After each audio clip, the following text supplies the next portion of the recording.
kapag connected sa internet yung voting machine before mag-print ng election return, pwedeng dayain yung resulta ng election.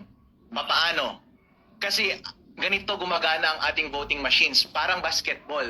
Habang bumoboto, may running score. Pero yung running score natin na yun, walang may alam. Malalaman mo lang siya kapag nag-print ng election returns, tapos isi-send ng makina yung resulta doon sa server ng COMELEC. Ngayon, ang problema is kapag yung source code ng makina ay corrupted, merong malicious na code.